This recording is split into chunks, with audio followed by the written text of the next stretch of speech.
But I didn't feel loved by my father in my boyhood, nor did I feel guided by a paternal hand into manhood. I didn't have the close father-son bond that a lot of other guys had growing up. Of course, God was and is ultimately everyone's father, but when I was younger, I couldn't figure out who God the Father was. I couldn't establish that connection that I felt I needed.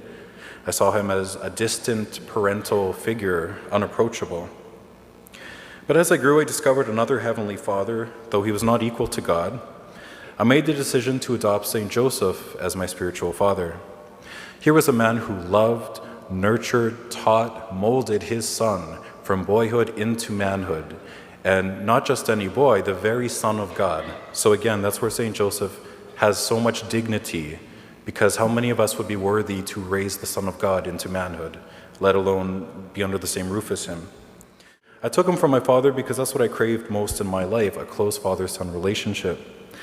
I also felt I could relate to St. Joseph in a way, as he always seemed to be ignored by a lot of people, left in the background, unnoticed, etc. And so I felt a bit of a connection there because I didn't really feel like I fit in either. I remember when I would go to Mass at St. Emilie Church here in Manitoba as a kid, I would always notice at the front altar, on either side of the altar there were two niches. One had a beautiful statue of Our Lady holding the child Jesus. There were flowers, banners, etc. And on the other side of the altar was a niche with St. Joseph, but it looked desolate. There was nothing there to adorn it. It looked almost forgotten. I hope they dusted it at least every so often. But that's kind of how I felt about it. I felt as a kid, oh, that poor guy, people aren't paying attention to St. Joseph. So that kind of drew me into him as well. I wanted to be one who remembered him.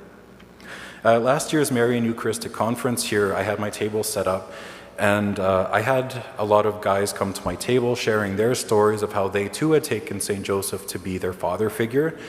Some had various circumstances, some were orphans, some had a bad relationship with their fathers, some, fathers just up and left.